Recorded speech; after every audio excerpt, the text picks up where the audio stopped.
বুয়েট ছাত্র আবরার হত্যায় ২০ জনের মৃত্যুদণ্ড ও ৫ জনের যাবজ্জীবন কারাদণ্ড বহাল। রায় দ্রুত কার্যকরের দাবি স্বজনদের।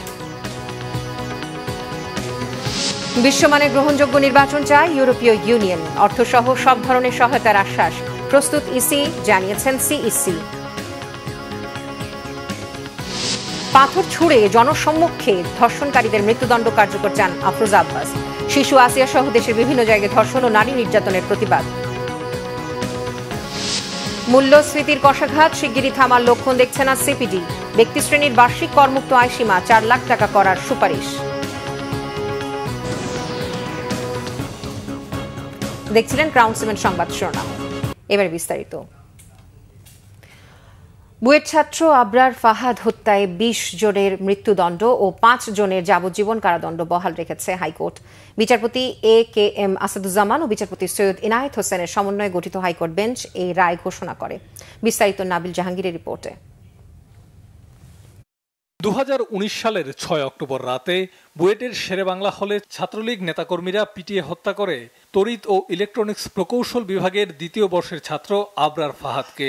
এ ঘটনায় আবরারের বাবা বাদী হয়ে চকবাজার থানায় হত্যা মামলা করেন। ওই মামলায় ২০২১ সালের ৮ ডিসেম্বর ২০ জনকে মৃত্যুদণ্ড ও ৫ জনকে যাবজ্জীবন কারাদণ্ড দিয়ে রায় দেয় ঢাকার দ্রুত বিচার ট্রাইব্যুনাল ১। হাইকোর্টে মামলার ডেথ রেফারেন্স, জেল আপিল ও আপিলের শুনানি শেষে ২০ জনের মৃত্যুদণ্ড ও ৫ জনের যাবজ্জীবন কারাদণ্ড বহাল রাখে আদালত।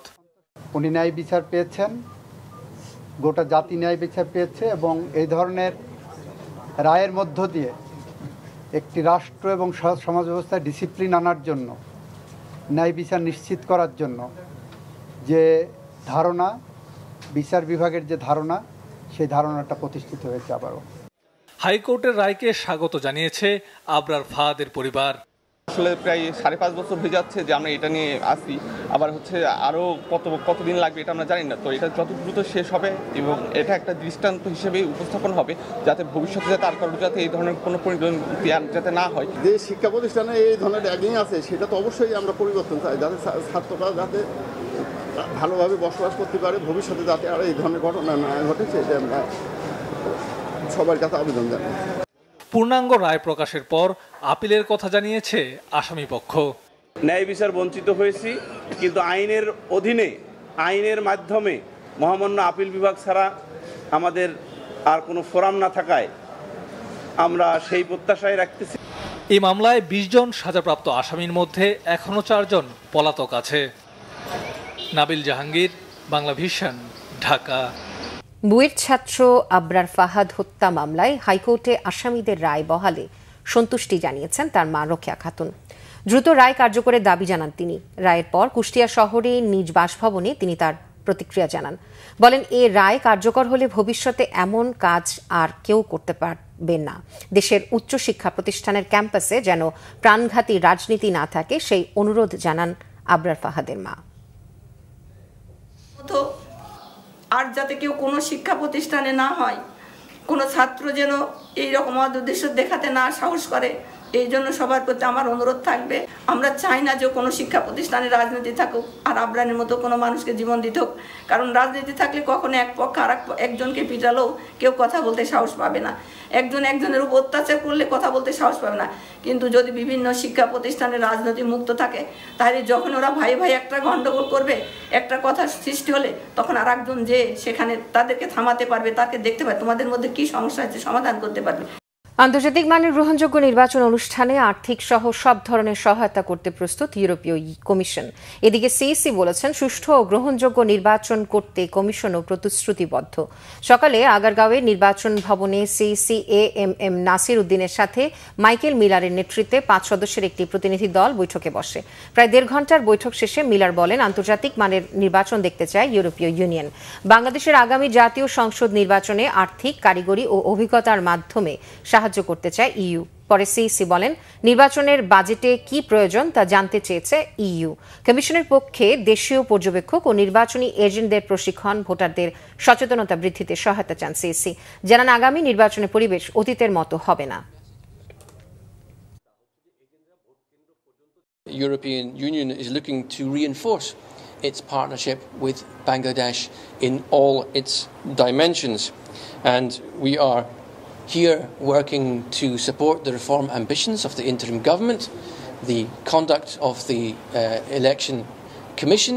ওনারা চায় যে আন্তর্জাতিক মানের একটা নির্বাচন দেখতে চান, যেটা আমরা তো প্রতিশ্রুতিবদ্ধ। এখানে আমাদের তো দ্বিমত নাই। ওনারা ফ্রি ফেয়ার ক্রেডিবল ইলেকশন চান, যেটা আমাদেরও ওয়াদা, জাতির প্রতি ওয়াদা, এটা আমরাও চাই। নিরপেক্ষভাবে আমরা ইসি কাজ করবো, এটা তো আমরা ঘোষণা দিয়েছি, আপনারা সব জানেন, এবং আমরা তো খুব ট্রান্সপারেন্ট হতে কাজ করছি। 4 দিনের সফর শেষে ঢাকা ছেড়েছেন জাতিসংঘ মহাসচিব অ্যান্টনিও গুতেরেস। রোববার সকাল 9:55 তাকে বহনকারী বিমানটি হযরত শাহজালাল বিমানবন্দর ত্যাগ করে। পরিবেশ উপদেষ্টা সৈয়দা রিজওয়ানা হাসান এবং রোহিঙ্গা ইস্যু বিষয়ক প্রধান উপদেষ্টার উচ্চ পর্যায়ের প্রতিনিধি খলিলুর রহমান জাতিসংঘ মহাসচিবকে বিদায় জানান। বিদায়কালে অ্যান্টনিও গুতেরেস টেলিফোনে প্রধান উপদেষ্টার সাথে কথা বলেন। সফরকালে জাতিসংঘ মহাসচিব প্রধান উপদেষ্টার সাথে বৈঠক করেন। জাতীয় ঐকমত্য কমিশন, রাজনৈতিক দল, নাগরিক সমাজ, তরুণদের সাথেও আলাদাভাবে বৈঠক করেন জাতিসংঘ মহাসচিব। রোহিঙ্গা ক্যাম্পে প্রায় 1 লাখ রোহিঙ্গার সাথে ইফতার করেন। সংস্কার ও পরিবর্তনের পথে বাংলাদেশকে সব ধরনের সহায়তার আশ্বাস দিয়েছেন জাতিসংঘ মহাসচিব অ্যান্টনিও গুতেরেস।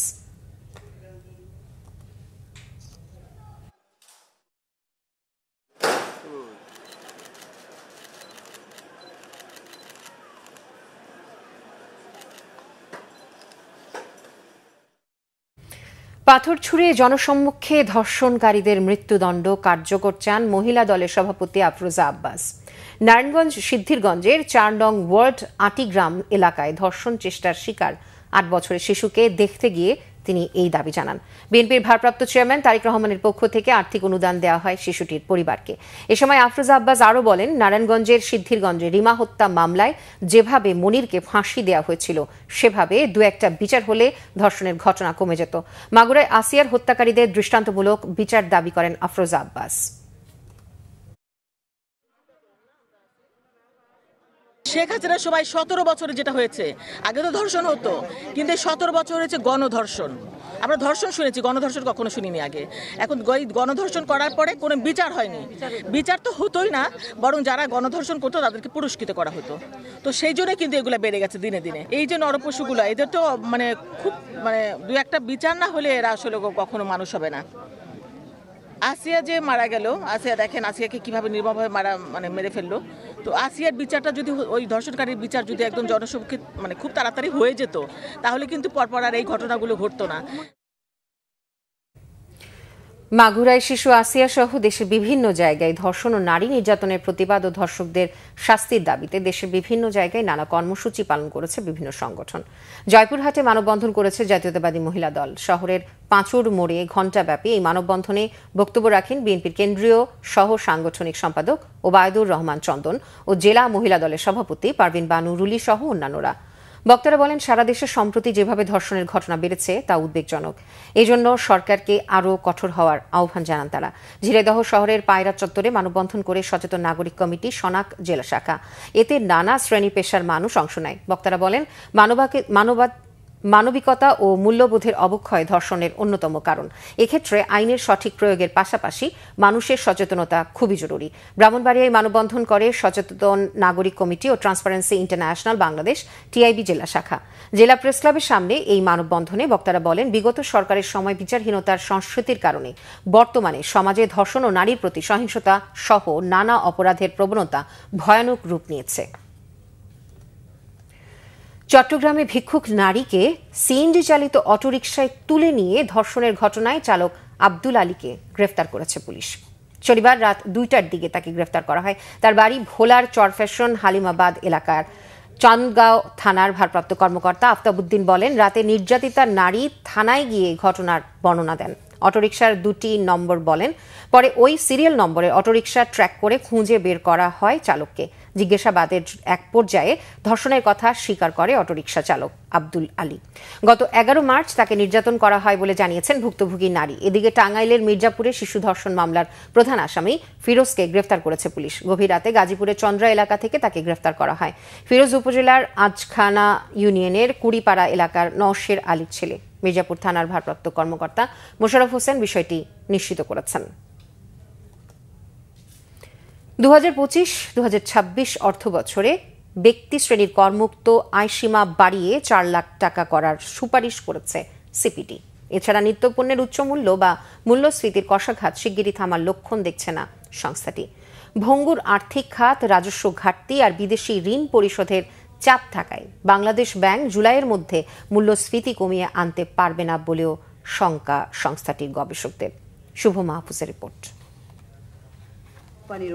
রবিবার ধানমন্ডির নিজস্ব কার্যালয়ে 2025-26 অর্থ বছরের বাজেট সুপারিশ তুলে ধরে বেসরকারি গবেষণা প্রতিষ্ঠান Centre for Policy Dialogue CPD. সংস্থাটির গবেষকরা বলেন, ভঙ্গুর আর্থিক খাত, বিদেশি ঋণ পরিশোধের চাপ এবং নির্ধারিত লক্ষ্যের চেয়ে 1,05,000 কোটি টাকার রাজস্ব ঘাটতি নিয়ে এমনিতেই বিপাকে অন্তর্বর্তী সরকার। তার উপর রয়েছে ভূরাজনৈতিক অস্থিরতা। এখন এই আসছে বাজেটে সীমিত আয়ের মানুষের করের বোঝা কমানো ও হতদরিদ্রের জন্য প্রত্যক্ষ সহায়তা বাড়ানোর সুপারিশ করেছে সিপিডি। অল্প আয়ের, দুর্বল এবং সুবিধা বঞ্চিত মানুষের স্বার্থ রক্ষা করাটাও কিন্তু খুব গুরুত্বপূর্ণ।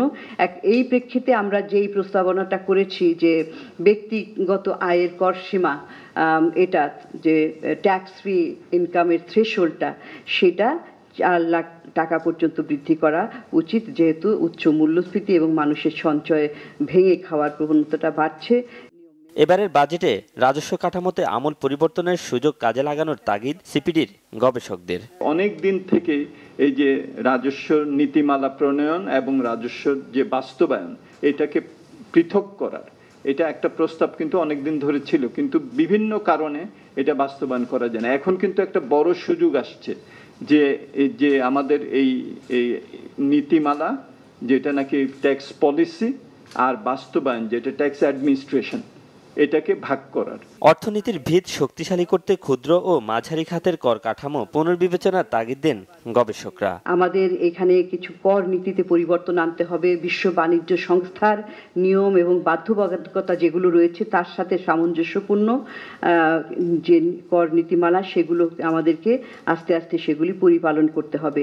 স্বাস্থ্য শিক্ষা খাতে বরাদ্দ বাড়ানোর পাশাপাশি জুলাই আন্দোলনে হতাহতদের পরিবারকে সহায়তা ও শিক্ষাবৃত্তির ব্যবস্থা করতে বাজেট বরাদ্দের প্রস্তাবও দিয়েছে সিপিডি। শুভ মাহফুজ, বাংলা ভিশন, ঢাকা। চট্টগ্রামের রাউজানে বিএনপির দুই পক্ষের সংঘর্ষে কমর উদ্দিন নামে এক যুবদল কর্মী নিহত হয়েছেন। শনিবার রাতে উপজেলার হলদিয়া আমিরহাট বাজারে এই ঘটনা ঘটে। স্থানীয়রা জানান, নিহত কমর উদ্দিন একই থানার 2 নম্বর ওয়ার্ডের বাসিন্দা মোহাম্মদ আলীর ছেলে। তিনি বিএনপির ভাইস চেয়ারম্যান গিয়াসউদ্দিন কাদের চৌধুরীর অনুসারী ছিলেন।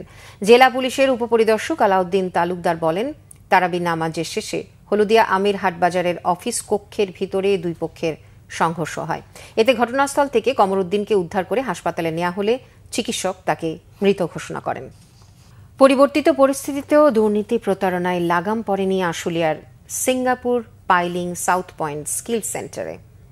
সিঙ্গাপুর গমনেচ্ছু দক্ষ অদক্ষ শ্রমিকদের কাছ থেকে ছল চাতুরিতে তারা হাতিয়ে নিচ্ছে নির্ধারিত টাকার চেয়ে কয়েক গুণ বেশি।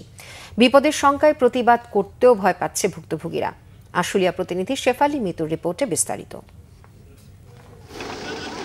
বাংলাদেশ থেকে সিঙ্গাপুরে দক্ষ শ্রমিক পাঠানোর প্রতিষ্ঠান Singapore piling south point skill centre. আশুলিয়ার ঘোষবাগ এলাকার এই প্রতিষ্ঠানটির প্রতি মাসে সিঙ্গাপুরে শ্রমিক পাঠানোর অনুমতি রয়েছে 75 জনের। তাদের প্রতিজন থেকে ট্রেনিং খরচ সহ সিঙ্গাপুর পাঠানোর যাবতীয় খরচ ও ফি বাবদ তারা কয়েক ধাপে নেয় 12.5 লাখ টাকা, কখনো কখনো আরও বেশি। কিন্তু স্ট্যাম্পে সই নেয় মাত্র 5,35,000 টাকার। আমরা স্ট্যাম্পের উপর সই করি, 5,35,000 টাকা স্ট্যাম্পে সই করি, সিঙ্গাপুর যাওয়া পর্যন্ত আমাদের সিঙ্গাপুর নিবে, এর ভিতর গ্যাপ আছে। সাউথ পয়েন্টে 2023 সালে নভেম্বরের 3 তারিখে পরীক্ষা দিছি, ওই সময় আমি ফেল করছি। 10 লাখ টাকা জমা দিছি। 10 লাখ টাকা জমা দেওয়ার পরে ওইখান থেকে 5 লাখ টাকা করে মার গেছে আমার। এক্সাম দিছি 2024 সালে এপ্রিলের 3 তারিখে। এই মিলে টোটালে আমার টাকা চাইতেছে 15 লাখ, পরীক্ষার পরে যাচ্ছে আরো পরে 3 লাখ বাকি আছে, টোটাল 18 লাখ। পুরো প্যাকেজ ছিল 12.5 লাখ কমপ্লিট। আমরা সিঙ্গাপুর কাজে লাগাই দিব, চাকরি জয়েন করাই দিব। ভর্তি হলে 2,20,000, মেডিকেল আউট হইলে 6,000 টাকা রেখে বাকি টাকা দিতে হবে। আর যদি ফিট হয় সেন্টারে ঢুকতে হবে, মেডিকেল ফিট করার 5-7 দিন পরে সেন্টারে ঢুকতে হবে। সেন্টারে ঢোকার 1 মাস পরে 3,10,000 আর 2,20,000 5,30,000 আর বাকি 7,70,000 ওটা হলো টেস্ট এলাও হওয়ার পর। এর বাইরেও রয়েছে নানা ছল ছাতুরি। প্রতি মাসে যে 75 জনকে বিদেশে পাঠানো হয় তাদের 35 থেকে 30 জনকে নেওয়া হয় আশপাশের অনুমোদনহীন বিভিন্ন ট্রেনিং সেন্টার থেকে। সেখানেও টাকার ভাগাভাগি, কিন্তু সিঙ্গাপুর কর্তৃপক্ষের নেওয়া পরীক্ষায় ফেল করলে পুরো টাকাটাই মার। জনশক্তি মন্ত্রণালয়ের প্রতি অনুরোধ রাখবো, এটা যথাযথ তদন্ত করে যে কে কারা এবং কিভাবে নিচ্ছে এই 16 লক্ষ থেকে হলো 18 লক্ষ টাকা। আমি যেখান থেকে কোঠা নিব এরা কিন্তু 1 টাকাও ম্যানেজ করবে না, 11 লাখ করে নিয়ে যাবে টোটালটা, যে টাকাটা আমি কোঠা কিনি টোটাল টাকাটা, আর ফেল করলে ওদের কাছ থেকে একটাও দেখ। সেন্টারটিতে সংবাদ সংগ্রহে গেলে তারা তথ্য দিতে অপারগতা জানায়, কিছু টাকা দিয়ে বিষয়টি ধামাচাপার ধৃষ্টতা দেখায়। না না এটা তুমি তারা না না ভাই প্লিজ প্লিজ না শুনেন, এটা ইফতারের জন্য ভাই শুনেন, না না না না না না না না প্লিজ না। বিভিন্ন সময় সেন্টারটির নানা অনিয়ম দুর্নীতির বিরুদ্ধে সংশ্লিষ্ট মন্ত্রণালয়ে অভিযোগ করেও ফল পায়নি ভুক্তভোগীরা। Bangla vision news desk. দেশের বিভিন্ন জায়গার আরো কিছু খবর নিয়ে এখন একটি ডেস্ক রিপোর্ট। অবকাঠামোগত উন্নয়নের পাশাপাশি শিক্ষার মান উন্নয়নই প্রধান লক্ষ্য বলেছেন প্রাথমিক ও গণশিক্ষা মন্ত্রণালয়ের উপদেষ্টা অধ্যাপক ডাক্তার বিধান রঞ্জন রায় পোদ্দার। জানান, প্রতিটি স্কুল ওয়ান শিফটে চালানোর বিষয়ে ভাবছে সরকার। বরিশাল নগরীর পিটিআই অডিটোরিয়ামে প্রাথমিক শিক্ষার মান উন্নয়নে স্থানীয় স্টেক হোল্ডারদের সঙ্গে মতবিনিময় সভায় তিনি কথা বলেন। সাতক্ষীরার বিনেরপোতায় কুলুটিয়া স্লুইস গেটের নির্মাণ কাজ উদ্বোধন করা হয়েছে। এর উদ্বোধন করেন প্রধান অতিথি বিএনপির কেন্দ্রীয় প্রকাশনা সম্পাদক ও সাতক্ষীরা 1 আসনের সাবেক এমপি হাবিবুল ইসলাম হাবিব। এ কাজের নির্মাণ ব্যয় ধরা হয়েছে 4,46,00,000 টাকা। বিএনপি চেয়ারপারসন বেগম খালেদা জিয়ার রোগমুক্তি কামনায় দোয়ার আয়োজন করে জাতীয়তাবাদী স্বেচ্ছাসেবক দল গাইবান্ধা সদর উপজেলা শাখা। পুরাতন বাজার জামে মসজিদে আয়োজনে বিভিন্ন শ্রেণী পেশার মানুষ অংশ নেয়। নারী শিশু ধর্ষণ ও সহিংসতা নির্মূল ও বিচারের দাবিতে মানববন্ধন হয়েছে চাঁপাইনবাবগঞ্জে। জেলা প্রশাসকের কার্যালয়ের সামনের চত্বরে এই কর্মসূচির আয়োজন করে সচেতন নাগরিক কমিটি সনাক। একই ইস্যুতে খাগড়াছড়িতে শহরের ছাপড়া চত্বরে মানববন্ধন করেছে সচেতন নাগরিক কমিটি। ধর্ষণের শিকার মাগুরার শিশু আসিয়া সহ দেশের সকল শিশু ও নারী নির্যাতন ও হত্যার বিচার দ্রুত কার্যকর করার দাবিতে জয়পুরহাটে মানববন্ধন করেছে জাতীয়তাবাদী মহিলা দল। শহরের পাঁচুর মোড়ে ঘণ্টাব্যাপী কর্মসূচি হয়। বিএনপি ও সহযোগী সংগঠনের বরিশাল বিভাগীয় ইউনিটকে সুসংগঠিত, শক্তিশালী ও গতিশীল করতে মতবিনিময় সভা হয়েছে। নগরীর বরিশাল ক্লাবে এতে প্রধান অতিথি ছিলেন বিএনপি বরিশাল বিভাগের ভাইস চেয়ারম্যান ও সাংগঠনিক দলনেতা আব্দুল আওয়াল মিন্টু। বিএনপির প্রয়াত মহাসচিব খন্দকার দেলোয়ার হোসেনের 14তম মৃত্যুবার্ষিকী পালন হয়েছে। নিজ গ্রাম মানিকগঞ্জ ঘিওরের পাচুরিয়ায় জেলা বিএনপি ও তার পরিবারের পক্ষ থেকে প্রয়াত এই নেতার সমাধিতে শ্রদ্ধা ও দোয়া করা হয়। জেলা বিএনপির সাবেক আহ্বায়ক অ্যাডভোকেট জামিলুর রহমান খান সহ অনেকে উপস্থিত ছিলেন এ সময়। বেসরকারি স্কুল কলেজ ও মাদ্রাসার শিক্ষক কর্মচারীদের চাকরি জাতীয়করণের দাবিতে কুড়িগ্রামে সংলাপ অনুষ্ঠিত হয়েছে। স্থানীয় আলিয়া মাদ্রাসার সভাকক্ষে জোটের আহ্বায়ক অধ্যাপক শফিকুল ইসলাম বেবুর সভাপতিত্বে বক্তব্য রাখেন সদস্য সচিব অধ্যাপক হাসিবুর রহমান হাসিব ও অধ্যক্ষ নূর বক্ত সহ অনেকে। এতে বিভিন্ন শিক্ষা প্রতিষ্ঠানের শিক্ষক কর্মচারীরা অংশ নেন। পরিচ্ছন্ন ঠাকুরগাঁও গড়ার লক্ষ্যে পরিচ্ছন্নতা অভিযান চালিয়েছে জেলা যুব দলের নেতাকর্মীরা। ঠাকুরগাঁও চৌরাস্তা থেকে শুরু করে নরেশ চৌহান রোডের দুই পাশে থাকা পলিথিন সহ নানা আবর্জনা পরিষ্কার করেন তারা। জেলা যুব দলের আহ্বায়ক আবু হানিফ মুক্তা সহ যুব দলের নেতাকর্মীরা এতে অংশ নেন। মেঘনা নদীতে অবৈধ ড্রেজার দিয়ে বালু উত্তোলন বন্ধ ও অবৈধ টেন্ডার বাতিলের দাবিতে নরসিংদীতে মানববন্ধন করেছে চরমধুয়া ইউনিয়নের সর্বস্তরের জনগণ। স্থানীয় প্রেস ক্লাবের সামনে কর্মসূচিতে বক্তারা অবিলম্বে দাবি মানা না হলে কঠোর আন্দোলনের হুঁশিয়ারি দেন। পবিত্র ঈদ উল ফিতর উপলক্ষে সড়ক ও মহাসড়কে নিরাপদ যাতায়াত নিশ্চিতে ময়মনসিংহে আইন শৃঙ্খলা বাহিনীর কঠোর নজরদারি থাকবে বলে জানিয়েছেন পুলিশ সুপার কাজী আক্তারুল আলম। পুলিশ সুপার কার্যালয়ের সম্মেলন কক্ষে সভায় বক্তব্য রাখেন অতিরিক্ত জেলা ম্যাজিস্ট্রেট উম্মে হাবিবা মীরা ও ট্রাফিক বিভাগের অতিরিক্ত পুলিশ সুপার মোহাইমেনুর রশিদ সহ অনেকে। হবিগঞ্জ মেডিকেল কলেজ স্থানান্তরের অপচেষ্টার প্রতিবাদে ঢাকা সিলেট মহাসড়ক অবরোধ করে বিক্ষোভ করেছে শিক্ষার্থী ও জনতা। শায়েস্তাগঞ্জ গোলচত্বর অবরোধ করে এই কর্মসূচিতে বক্তারা মেডিকেল কলেজ অন্যত্র স্থানান্তর না করার দাবি জানান সরকারের কাছে। দরিদ্র মানুষের জন্য বিনামূল্যে চোখের গ্লুকোমা রোগের চিকিৎসা কার্যক্রম হাতে নিয়েছে কিশোরগঞ্জ চক্ষু হাসপাতাল। এই উপলক্ষে এক সংবাদ সম্মেলন ও সচেতনতা সভার আয়োজন করা হয়। খাগড়াছড়িতে নতুন করে স্কুলের 40 লাখ টাকার নবনির্মিত অডিটোরিয়াম ভবন উদ্বোধন করা হয়েছে। এর উদ্বোধন করেন Khagrachhari region commander brigadier general Sharif Mohammad Aman Hasan. এ সময় অডিটোরিয়াম ভবন ও স্কুল ঘুরে দেখেন তিনি। শিক্ষাক্ষেত্রে সরকারি বেসরকারি বৈষম্য দূরীকরণের লক্ষ্যে মাধ্যমিক শিক্ষা জাতীয়করণ সহ আসন্ন ঈদের আগে শতভাগ উৎসব ভাতা, পূর্ণাঙ্গ বাড়ি ভাড়া ও চিকিৎসা ভাতা প্রদান এবং ইএফটি সমস্যার দ্রুত সমাধানের দাবিতে মানববন্ধন হয়েছে ঠাকুরগাঁওয়ে। বাংলাদেশ শিক্ষক সমিতি জেলা শাখার আয়োজনে ঘণ্টাব্যাপী এ কর্মসূচি হয়। Nazneen Akhtar, Bangla vision news desk.